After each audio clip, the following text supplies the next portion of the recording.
ജോസ്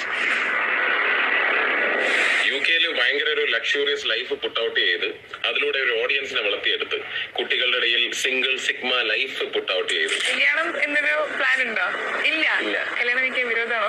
വിരോധമൊന്നുമില്ല. ഇപ്പൊ എന്തായാലും പ്ലാൻ ഇല്ല. മൾട്ടി മില്യണർ ബിസിനസ് എംപയർ ഉണ്ടായിരുന്നു. എന്നിട്ട് 2023 റിട്ടയർ ആയ 21 മുകളിൽ കാർ കളക്ഷൻ ഉള്ള ഒരു കാർ എന്തൂസിയാസ്റ്റ്. ചോദ്യം എന്താണെന്ന് വെച്ച് കഴിഞ്ഞാൽ മിന്നുന്നതെല്ലാം പൊന്നാണ്.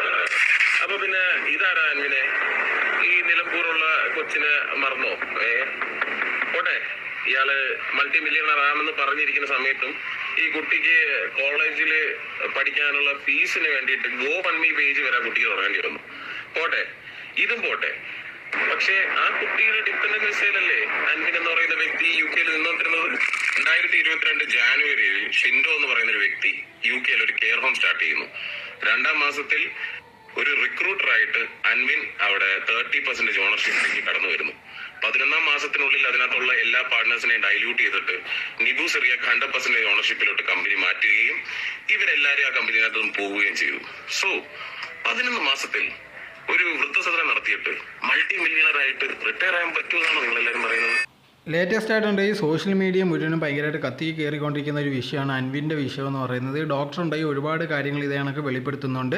ഈ കാര്യങ്ങൾ കേൾക്കുമ്പോഴത്തേക്കൊക്കെ നമുക്ക് കുറച്ച് കാര്യങ്ങൾ കറക്റ്റാണെന്ന് തന്നെ തോന്നും. കാരണം എന്ന് പറഞ്ഞാൽ ഇതേ കണക്ക് അൻവിൻ പറഞ്ഞിട്ടുണ്ട് താൻ വെറും ഉണ്ടെങ്കിൽ 6-7 മാസം കൊണ്ടാണ് അല്ലെങ്കിൽ 11 മാസം കൊണ്ടാണ് ഇതേ കണക്ക് താൻ മൾട്ടി മില്യണർ ആയെന്നുള്ള രീതിയിലൊക്കെ പറയുന്നുണ്ട്.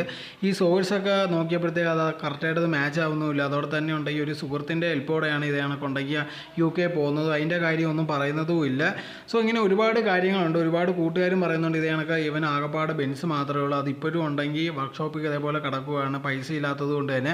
സോ ഒരുപാട് കാര്യങ്ങൾ ഈ പറയുന്ന എല്ലാം കള്ളമാണെന്ന് പറയുന്നുണ്ട്. അതോടെ തന്നെ ഈ ഡോക്ടർ ഇനി ഇതിനെപ്പറ്റി കൂടുതൽ പറയുകയും പറയുന്നു. അതോടെ തന്നെ ഈ ഡോക്ടർ പറയുന്ന ഒരു കാര്യം എന്ന് പറഞ്ഞാൽ ഇതേ കണക്കുണ്ടെങ്കിൽ തൻ്റെ സുഹൃത്തുക്കളെ വിളിച്ചിട്ടുണ്ടെങ്കിൽ ഇതേ കണക്ക് പറയുന്നുണ്ട് എന്ത് സെറ്റിൽമെൻറ്റിനും തയ്യാറാണ്, അല്ലെങ്കിൽ ഭീഷണിപ്പെടുത്തുന്നുള്ള രീതിയിലൊക്കെ പറയുന്നുണ്ട്. എന്തായിരുന്നാലും ഇതിനെപ്പറ്റിയുള്ള സത്യങ്ങൾ അൻവിനും സംസാരിച്ചാൽ മാത്രം നമുക്ക് അറിയത്തുള്ളൂ. ഒരു തെളിവ് വെളിയിൽ വിട്ടു കഴിഞ്ഞാൽ തീർച്ചയായിട്ടും നമുക്ക് വിശ്വസിക്കാൻ പറ്റും. അതല്ലെങ്കിൽ ഇതേ കണക്ക് ആൾക്കാർ പലതും പറയുന്നത് കേട്ടിട്ടുണ്ടെങ്കിൽ നമുക്ക് വിശ്വസിക്കാനേ പറ്റത്തുള്ളൂ. എന്തായിരുന്നാലും ശരി, ഇതിനെപ്പറ്റിയുള്ള നിങ്ങളുടെ അഭിപ്രായം എന്തോന്ന് കമൻറ്റ് ബോക്സിൽ കമൻറ്റായി രേഖപ്പെടുത്തുക.